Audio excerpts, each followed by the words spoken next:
नमस्कार दोस्तों, मेरा नाम है राहुल यादव और आप सभी का स्वागत है आज की एक स्पेशल वीडियो में। दोस्तों, आप लोगों ने देखा होगा कि 2024 में मिड कैप और स्मॉल कैप म्यूचुअल फंड्स के जो रिटर्न्स थे वो बहुत ही शानदार थे। बहुत लोगों ने उसमें फिर पैसा निवेश किया, लेकिन 2025 में हमारे सामने जो पिक्चर निकल कर आई वो थोड़ी अलग थी। भाई 2025 में यहाँ जो रिटर्न्स है उनमें काफ़ी गिरावट हमें देखने को मिली। तो क्या हुआ कि निवेशक थोड़े से ना घबरा गए कि यार मिड कैप स्मॉल कैप में निवेश करें या फिर इनसे बचें।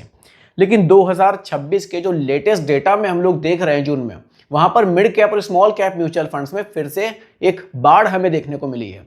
इन्वेस्टर्स बहुत पैसा मिड कैप और स्मॉल कैप में दोबारा से निवेश कर रहे हैं। तो अब ये जो पैसा इसमें निवेश हो रहा है, इसके पीछे के क्या रीजंस हैं? आप म्यूचुअल फंड में अगर निवेश कर रहे हैं तो आपको इस समय पर क्या करना चाहिए? क्या मिड कैप स्मॉल कैप आपके लिए भी इस समय सही हो सकते हैं? तो ये क्या कुछ पूरा माजरा है, ये हम लोग आज की वीडियो में बिल्कुल एक एक चीजें बिल्कुल क्लियरली समझेंगे। तो वीडियो आपके लिए काफी ज्यादा इंफॉर्मेटिव ये होने वाली है, बहुत ही ध्यान से देखिएगा और समझिएगा। आइए शुरू करते हैं। देखिए, टॉपिक आपके सामने है, mid cap and small cap funds में फिर से बाढ़ आई। अब निवेश करें या फिर हम लोग थोड़ा सा रुक जाएं? ठीक है, सबसे पहले हम लोग समझेंगे कि भैया मिड कैप और स्मॉल कैप फंड्स आखिर होते क्या हैं। देखिए, मैंने एक पिक्चर से यहाँ पर आपको समझाने की कोशिश की है। जो लार्ज कैप है वो बड़े साइज की कंपनियां होती है। आप देख रहे हैं यहाँ पर बड़े साइज की कंपनियां, जैसे कि रिलायंस है, एचडीएफसी है, इस टाइप की। फिर आती है हमारी मिड कैप कंपनियां। ये वो कंपनियां होती हैं जिनमें अभी ग्रोथ है, यानी कि तेजी से वो बढ़ रही है। ठीक है, यहां पर आगे ये कुछ एग्जांपल मैंने रखे हैं, जैसे कि बजाज है, एस्ट्रल है, केईआई है, ये हमारी मिड कैप कंपनी है। उसके बाद आती है स्मॉल कैप कंपनियां जो अभी छोटी हैं, लेकिन फ्यूचर में इसमें ग्रोथ बहुत तेज है, तो फ्यूचर में चांसेस हैं कि ये कंपनियां भी बड़ी बनेंगी। अब देखिए क्या होता है, इनमें डिफरेंस क्या है। जो लार्ज कैप है, बहुत बड़ी कंपनियां हैं, बहुत बड़े स्टॉक्स हैं, तो यहां पर जो मार्केट में गिरावट आएगी उसका सबसे जो कम असर पड़ेगा वो लार्ज कैप पर पड़ेगा। अगर मैं इसको आपको बताऊं तो ये टॉप की 100 कंपनी भी आप इनको कह सकते हैं। ठीक है, जो लार्ज कैप, इससे आपको और क्लियर होगा कि वाकई ये बड़े स्टॉक्स हैं। फिर मिड कैप है, ये क्या है, 100 के बाद के अगले 150 स्टॉक्स हैं। ठीक है, अगले 150 यानी कि 250 रैंक तक ये कंपनियां जाती हैं। 100 के बाद से शुरू होंगी, 101 से और 250 तक जाएंगी। ठीक है, इसमें ग्रोथ की जो संभावना है वो लार्ज कैप के मुकाबले ज्यादा होती है, क्योंकि बड़ी जो कंपनियां हैं जैसे लार्ज कैप कंपनियां तो वेल स्टेबलाइज्ड कंपनियां हैं, तो ग्रोथ भी स्लो है और जो रिस्क है वो भी थोड़ा सा कम है। लेकिन मिड कैप में क्या है, ग्रोथ के चांसेस ज्यादा है, क्योंकि जो कंपनी स्ट्रगलिंग फेस में होती है ना, उसमें चांसेस ज्यादा होते हैं आगे बढ़ने के। ठीक है, लेकिन गिरावट का असर इस पे भी आपको काफी देखने को मिलेगा। उसके बाद आती है स्मॉल कैप। ये क्या है, ये 250 रैंक के बाद स्टार्ट होती है, यानी कि 251 रैंक से फिर आगे जाती हैं, छोटे छोटे स्टॉक्स हैं। अब ये और भी छोटी कंपनियां हैं। कंपनी जितनी छोटी होगी रिस्क उतना ज्यादा होगा, मार्केट गिरावट का सबसे ज्यादा जो असर होगा वो छोटे स्टॉक्स पर ही होगा। ठीक है, अब ऐसे में क्या है, स्मॉल कैप ज्यादा रिस्की होता है, लेकिन ग्रोथ के चांसेस भी स्मॉल कैप में ज्यादा देखने को मिलते हैं, क्योंकि जब मार्केट में तेजी होती है तो मिड कैप और स्मॉल कैप तेजी से भागते भी हैं। ठीक है, ये तो इनमें डिफरेंस हो गया। अब आगे बढ़ते हैं और भी चीजें क्लियर करते हैं। देखिए, अचानक से पैसा इसमें वापस क्यों आ रहा है? भाई लोगों ने एकदम से निवेश करना शुरू कर दिया, इसके पीछे के रीजन आखिर क्या है? क्योंकि 2025 में तो मिड कैप और स्मॉल कैप से लोग थोड़ा सा किनारा करने लगे थे। 2024 में तेजी थी, लेकिन 25 में स्लो था। अब 26 में फिर से निवेश कर रहे हैं, इसके पीछे के रीजंस को समझना जरूरी है, तभी तो क्लियर होगा कि हम निवेश करें या ना करें। सबसे पहला है, वैल्यूएशन अट्रैक्टिव हो गई है। मार्केट में गिरावट के बाद मिड कैप और स्मॉल कैप जो हैं, ये थोड़ी सी वैल्यूएशन इनकी अट्रैक्टिव हमें देखने को मिल रही है, इसलिए लोग निवेश कर रहे हैं। दूसरा है, इंडिया की ग्रोथ स्टोरी पर भरोसा है। अब देखिए, इंडिया में क्या है ना, अभी ग्रोथ के चांसेस बहुत है, इकोनॉमी हमारी बहुत तेजी से बढ़ भी रही है। तो ऐसे में क्या होगा, जो मिड कैप और स्मॉल कैप फंड्स होंगे ना, ये हमें तेजी में बढ़ते हुए दिखेंगे, क्योंकि इनमें जो स्टॉक्स है, अगर आप देखेंगे थोड़ा डेप्थ में जाकर देखेंगे, जैसे कि हमारा इंफ्रा का जो सेक्टर है वो तेजी से चल रहा है, और मिड कैप और स्मॉल कैप में जो स्टॉक्स हैं वो इंफ्रा से जुड़े हुए आपको बहुत देखने को मिलेंगे, इसलिए यहाँ पर चांसेस बहुत है कि ये ग्रोथ करेगा। ठीक है, एसआईपी का कल्चर बहुत मजबूत हुआ है। एसआईपी का कल्चर, पहले क्या है, लोग एसआईपी में निवेश बहुत कम लोग करते थे, लेकिन धीरे धीरे लोग जागरूक हुए हैं, तो बहुत एक बड़े स्केल पर लोग अब एसआईपी में निवेश कर रहे हैं। ठीक है, फंड मैनेजर्स को अवसर मिल रहे हैं। भाई फंड मैनेजर के पास अब काफी सारे सेक्टर्स उनको दिख रहे हैं, तो उनके पास मौका है कि वो अच्छी कंपनियों में पैसा निवेश कर रहे हैं और रिटर्न्स भी बनाकर दे रहे हैं। तो ये 4 मेन रीजंस निकल कर आते हैं जो हमें बताते हैं कि हम मिड कैप और स्मॉल कैप में क्यों लोग अब पैसा वापस से निवेश कर रहे हैं। ठीक है, देखिए क्या इसका मतलब है कि अभी मुझे तुरंत निवेश कर देना चाहिए? देखिए दोस्तों, मार्केट ना कभी भी एक समान नहीं रहता। हो सकता है कि आज मिड कैप स्मॉल कैप में रिटर्न्स अच्छे मिले, लेकिन आगे जाकर इसमें फिर से गिरावट देखने को मिले। तो किसी भी न्यूज़ को देखकर डिसीजन लेना कि ये मेरे लिए भी सही है, वो तो सही नहीं है। आपके लिए क्या सही है ये डिसाइड करने के लिए आपको क्या है, अपना रिस्क टॉलरेंस देखना पड़ेगा कि मैं कितना जोखिम ले सकता हूँ, मेरा गोल क्या है, मैं कितने समय के लिए निवेश कर रहा हूँ, तब आपके लिए सही है। क्योंकि एकदम से देखना कि लोग मिड कैप स्मॉल कैप की तरफ भाग रहे हैं तो मैं भी निवेश कर दूं, ये रिस्की हो जाएगा। इसके लिए मैंने यहाँ पर मार्केट हमेशा सीधी लाइन में नहीं चलता, शॉर्ट टर्म में उतार चढ़ाव रहते हैं। रणनीति और धैर्य के बिना किया गया जो निवेश है वो नुकसानदायक हो सकता है। तो इन चीज़ों का आपको ध्यान रखना है कि एकदम से कोई भी न्यूज़ देखकर हमें निवेश नहीं करना है। चलिए आगे बढ़ते हैं। चलिए, सबसे बड़ा रिस्क क्या है? देखिए, रिटर्न्स तो है मिड कैप स्मॉल कैप में, लेकिन रिस्क को भी समझिए। वैसे वीडियो के स्टार्टिंग में मैंने आपको बताया था, जैसे कि लार्ज कैप फंड्स हैं, अगर मार्केट में गिरावट आ रही है, मान लीजिए उदाहरण के लिए मार्केट 10% गिरा, ऐसे में क्या होगा, जो लार्ज कैप है उसमें रिटर्न आपको गिरावट देखने को मिलेगी, मिड कैप में उससे भी ज़्यादा देखने को मिलेगी और स्मॉल कैप में तो उससे भी ज़्यादा देखने को मिलेगी। यहाँ आपको आइडिया लग जाएगा कि हाँ भाई, मैं जो पैसा निवेश कर रहा हूँ मिड कैप स्मॉल कैप पे, मार्केट की गिरावट पर कितना ज़्यादा रिस्क में मेरा पैसा जा सकता है।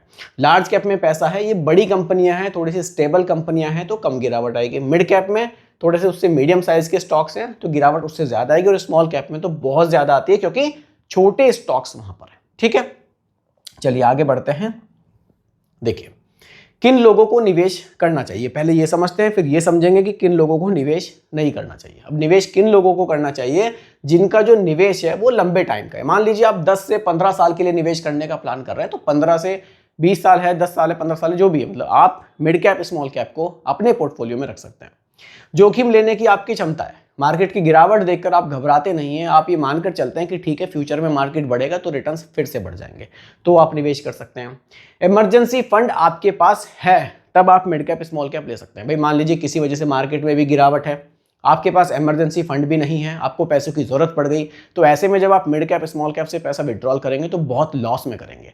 इमरजेंसी फंड होना बहुत ज़रूरी है ताकि मार्केट रिकवर होने का आप वेट कर सकें और आपका जो उस समय पर काम आया, इमरजेंसी आई है, वो आप इमरजेंसी फंड से उसको पूरा कर सकें। पहले से आपका जो पोर्टफोलियो है वो डाइवर्सिफाइड होना चाहिए। भाई आपके पोर्टफोलियो में लार्ज कैप भी है, फ्लेक्सी कैप भी है, डेट फंड भी है, और मिड कैप और स्मॉल कैप को आप थोड़ा सा जोड़ना चाहते हैं तो आप रख सकते हैं। आपको सिर्फ एक एसआईपी करनी है मान लीजिए, और आप पूरा पैसा आप स्मॉल कैप में डाल रहे हैं तो वो ज़्यादा रिस्की है। डाइवर्सिफाइड पोर्टफोलियो है, उसमें एक पोर्शन मिड कैप का और एक स्मॉल कैप का है, तो वो सही है। ठीक है, चलिए आगे बढ़ते हैं। देखिए, किन लोगों को निवेश नहीं करना चाहिए? वैसे तो किन को निवेश करना चाहिए उसी से आप समझ गए होंगे। जो अगले 2-3 साल में जिनको पैसों की जरूरत है उनको बिल्कुल इसमें निवेश नहीं करना चाहिए, क्योंकि 2-3 साल में मार्केट का पता नहीं है, कि हो सकता है कि गिर भी जाए तो आपको नुकसान हो सकता है। मार्केट गिरते ही जो लोग पैनिक हो जाते हैं उनको बिल्कुल भी इसमें निवेश नहीं करना चाहिए। तीसरा है, पहली बार जो लोग म्यूचुअल फंड में निवेश कर रहे हैं उनके लिए भी मिड कैप स्मॉल कैप सही नहीं है, क्योंकि अभी उनको समझ नहीं है कि मिड कैप स्मॉल कैप क्या है। स्टार्टिंग करने के लिए फ्लेक्सी कैप, लार्ज कैप ये ज़्यादा अच्छे रहते हैं। बाकी जैसे जैसे आप मार्केट को समझते हैं फिर आप पोर्टफोलियो में मिड कैप स्मॉल कैप को ऐड कर सकते हैं। इमरजेंसी फंड जिन्होंने नहीं बनाया है उनको भी निवेश नहीं करना चाहिए, और सिर्फ हाई रिटर्न्स के लालच में जो लोग निवेश करते हैं उनके लिए भी ये रिस्की हो सकता है।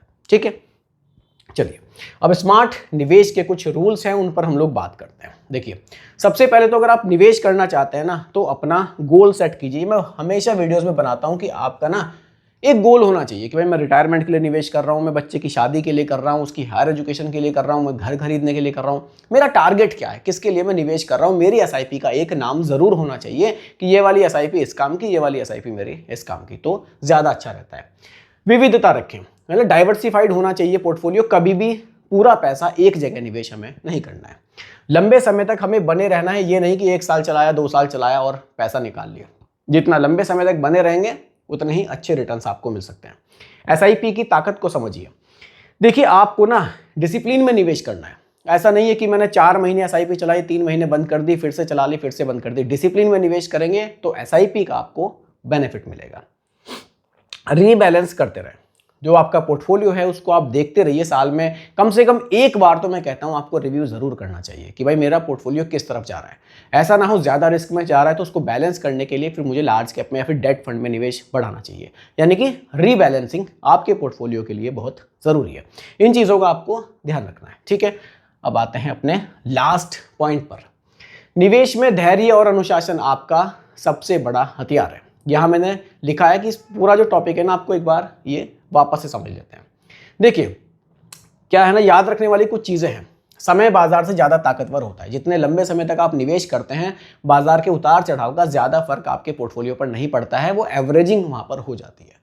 छोटी छोटी एसआईपी ही आपकी बड़ी संपत्ति बना सकती है। आप ये मत सोचिए कभी भी कि मैं 10,000 की एसआईपी करूँगा, 20,000 की करूँगा। अगर आज आपका बजट 2,000 का है या 4,000 का है तो शुरुआत आज ज़रूरी है। मार्केट गिरावट में निवेश करना आपकी असली जीत है। मार्केट गिरावट के टाइम पर एनएवी सस्ती होती है, तो उस समय पर जो आप निवेश करते हैं फिर वो फ्यूचर में अच्छे रिटर्न्स आपको दे सकता है। अपने लक्ष्य पर फोकस करें, ठीक है। हर दिन अपना पोर्टफोलियो मत देखें, साल में आप एक बार चेक करें। जैसे कि मैं बता रहा था, रिव्यू एक साल में एक बार करें। डेली चेक करेंगे तो बिना बात ही आप परेशान होंगे। देखिए सफल निवेशक कौन होता है? जो धैर्यवान होता है, जिसके अंदर धैर्य है, वो वाकई एक सफल निवेशक है। जो योजना बनाकर चलेगा, अनुशासित रहेगा, लगातार सीखेगा और लॉन्ग टर्म में वो जीतता है, वो एक अच्छा इन्वेस्टर है। गलतियां क्या नहीं करनी है? बार बार फंड नहीं बदलना है, अफवाहों पर ध्यान नहीं देना है, रिटर्न्स देखकर सिर्फ एसआईपी नहीं करनी है, एसआईपी को बिल्कुल रोकना नहीं है और शॉर्ट टर्म में ज़्यादा उम्मीदें भी नहीं रखना है। ये गलतियां हैं, इनसे आपको बचना है। और एक सफल निवेशक के कौन से गुण हैं वो मैंने आपको बताया, तो वो आपको क्लियर हो गया होगा कि अगर आप एक नए इन्वेस्टर हैं, म्यूचुअल फंड में निवेश करने का प्लान बना रहे हैं, तो किस तरह से आपको अपना पोर्टफोलियो बनाना है। तो दोस्तों आपको क्या लगता है कि 2026 में जो मिड कैप स्मॉल कैप में फिर से रैली आ रही है, क्या आप भी इसका हिस्सा बनना चाहेंगे? कमेंट करके मुझे ज़रूर बताइएगा। बाकी वीडियो पसंद आई हो लाइक शेयर ज़रूर कीजिएगा। मैं मिलूंगा आपसे जल्दी एक और नई वीडियो के साथ। तब तक के लिए बाय बाय, टेक केयर, जय हिंद।